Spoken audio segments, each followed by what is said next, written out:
También nos preguntaba, lo diré, Daniel Goves, por el tema de Spring Initializer, ¿vale?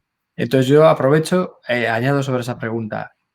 ¿Qué herramientas e IDEs existen? IDEs, me refiero a editores, entornos de desarrollo, lo que sea, todo tipo de herramientas que tienes para trabajar con Spring Boot que además te ayudan a todavía ser más productivo, ¿no? Y entiendo que una de ellas es Spring Initializer, que la usa todo el mundo, ¿no? Porque es muy, muy práctica.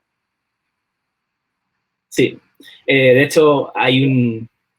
A mí, no me acuerdo el nombre del chico, pero en todas las presentaciones que hace dice que todo buen proyecto empieza en start.spring.io. Entonces, esto nos lleva, esta es la web de Spring Initializer. Spring Initializer es una librería que básicamente lo que nos hace es la parte de scaffolding del proyecto, lo que sería generar el esqueleto del proyecto. Entonces, tenemos, por un lado, Spring Initializer, podemos utilizar tanto directamente por línea de comandos, podemos utilizar esta herramienta, tiene integraciones también con diferentes IDEs, y luego tenemos la web, que para mí es mi forma preferida de utilizarlo. Entonces, Spring Initializer no es lo mismo porque creo que la pregunta era si lo que hablaba antes era Spring Initializer, el tema de las autoconfiguraciones y demás. La respuesta es no. Spring Initializer simplemente es esto, un proyecto que nos autogenera el esqueleto de nuestra aplicación. Entonces, ya nos va a generar un proyecto con el POM como tiene que ser, con las dependencias que tiene que ser, etcétera. Y lo que nos va a permitir es, mientras lo generamos, podemos escoger pues, diferentes cosas. Podemos escoger la versión de Java que utilizamos, o bueno, perdón, Java, incluso podemos escoger si queremos utilizar Java, Kotlin, demás, Maven o Gradle, si queremos utilizar qué versión del lenguaje, podemos buscar las dependencias que queremos utilizar, etcétera. Y una vez que estamos conformes con lo que tenemos, descargamos un zip, sí, creo que es un zip, y básicamente eso ya sería el archivo, la carpeta de estructura del proyecto. Entonces, directamente podemos descargarnos eso, abrirlo en el IDE, arrancarlo y sabemos que funciona. Está garantizado por ellos. Entonces, ¿qué más herramientas? ¿Sí? Además de eso, ¿qué más herramientas tenemos? Eso sería Spring Initializer. Me gusta mucho por eso, porque creo que todo proyecto debería empezar ahí. De hecho, nosotros en nuestra empresa extendimos Spring Initializer, el proyecto también es código abierto, se puede utilizar para que lo genere con las estructuras concretas que necesitamos nosotros, porque tenemos ciertas dependencias que son comunes a todas las aplicaciones, etcétera. Entonces, por un lado eso. Por otro lado, otra cosa que me gusta mucho de Spring es una dependencia en sí, de hecho, y podemos añadirla de Spring Initializer, sería DevTools. Es una dependencia que lo que nos hace es añadir un montón de cosas interesantes. Lo más quizás es la carga en caliente del código, de tal forma que si estamos probando algo, tenemos la aplicación arrancada y queremos cambiar un método que devolvía hola y ahora queremos que devuelva adiós, podemos hacer el cambio y lo que hace es explorar los cambios que hacemos en el código, si el IDE obviamente lo comunica, es decir, no es magia, pero bueno, se pueden configurar cada IDE para que lo haga. Y lo que va a hacer es eso, notificar eso y va a recargar las partes del contexto de Spring necesarias para reflejar ese cambio, de tal forma que estoy llamando al todo dentro, devuelve hola, hago el cambio, al par de segundos eso se va a actualizar y cuando llamo de nuevo me devuelve adiós, ¿no? Entonces, esto sí quizás sería más interesante y está montado de tal forma que solamente va a funcionar cuando estamos en nuestro editor en local. Si luego esa aplicación, esta dependencia va empaquetada en nuestra aplicación y la mandamos a producción, en producción no va a funcionar por motivos de seguridad y obvios. Entonces, DevTools en ese caso es muy interesante porque agiliza mucho no tener que reiniciar la aplicación, etcétera. En nuestro caso, trabajamos con microservicios, las aplicaciones pueden tardar 5 segundos en arrancar a lo mejor, pero claro, sé de gente que le tardan 5 minutos. Entonces, recargar solamente la parte del contexto que ha cambiado, igual te ahorra un par de días al año de trabajo. Oye, y perdona, una pregunta que nos hace Tomás Carralero. Dice, ¿qué es más interesante, Spring Initializer o JHipster? Gipster, no sé cómo se pronuncia. Claro, JHipster, debo decir, no tengo mucha experiencia con él, pero no me gusta demasiado, porque si no me equivoco, JHipster JHipster lo que hace es, te escribe el código. Es decir, y esto de nuevo, puede que esté un poco equivocado, pero porque yo en su momento sí que le eché un vistazo a JHipster para ciertos temas y al final lo descarté porque lo que veía es que tú escoges un poco, configuras lo que quieres hacer y te va a generar la lógica de negocio. Initializer no te va a generar ninguna lógica de negocio, o sea, se encarga de cosas diferentes. Initializer te crea la estructura de tu proyecto sin lógica. Tú luego pones la lógica, pero la idea es que solo pongas la lógica. No te preocupes de decir cómo era esta dependencia que necesitaba, cómo era el POM, cómo era esta propiedad, ¿sabes? Esas cosas ya te vienen dadas. JHipster es más generación de lógica de decir, tengo esta entidad con esta, quiero montar la pantalla que me deja hacer el CRUD y quiero que eso vaya a base de datos y no sé qué. Y él te crea todo ese código.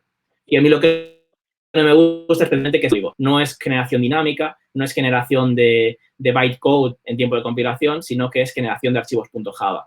Al menos esa es la forma que yo lo entendí. No sé si tiene más formas de hacerlo. Pero eso, la respuesta corta es no tratan de lo mismo. Uno es lógica de negocio, JHipster, el otro es simplemente estructura de proyecto. Muy bien. Y nada, perdona, ¿y nos ibas a contar alguna herramienta más, algún IDE? Y eso? Bueno, hay alguna pregunta más que le iremos comentando. Vale. En cuanto a IDE, hay dos opciones.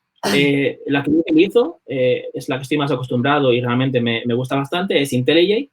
Se llama IntelliJ IDEA. De JetBrains. Tiene dos versiones.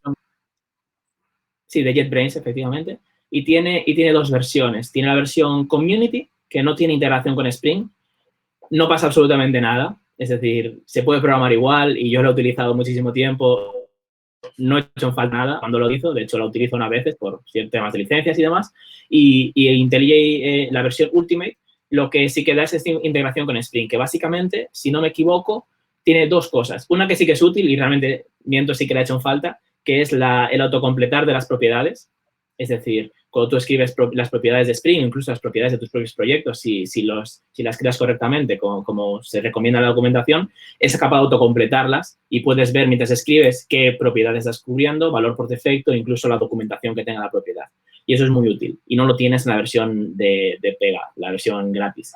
Y luego tienes también el seguimiento de las dependencias.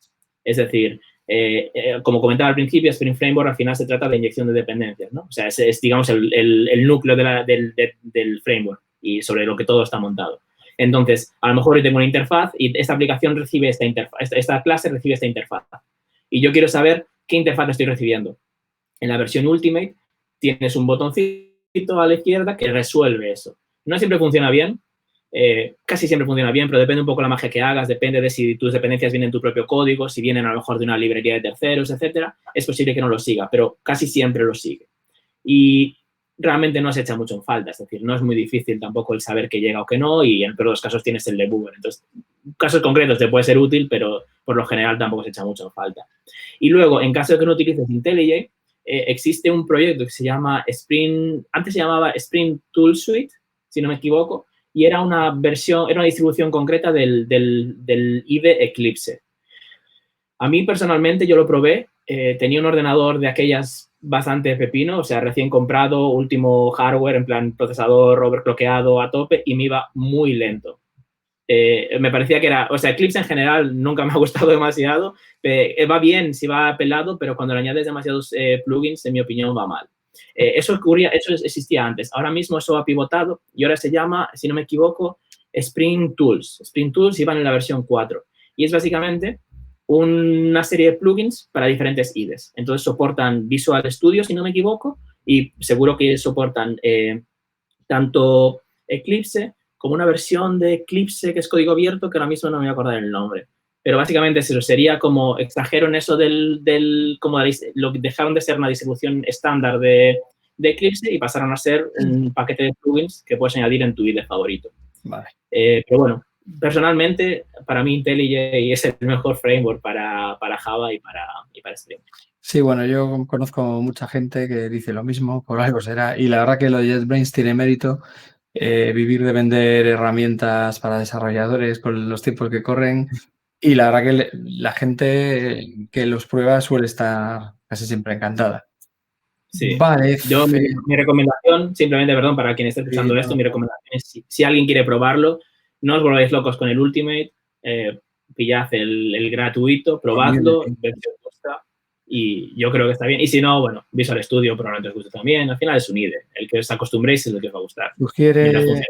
Sugiere aquí Daniel uno que se llama Teia, que bueno, yo no lo controlo, no sé si es Teia es el que creo que es una versión open source de Eclipse, si no me equivoco. Igual es una cosa diferente, perdón, de Eclipse, de Visual Studio, pero independientemente sí es el que me refería, son los tres que soporta. de ella Visual Studio y Eclipse.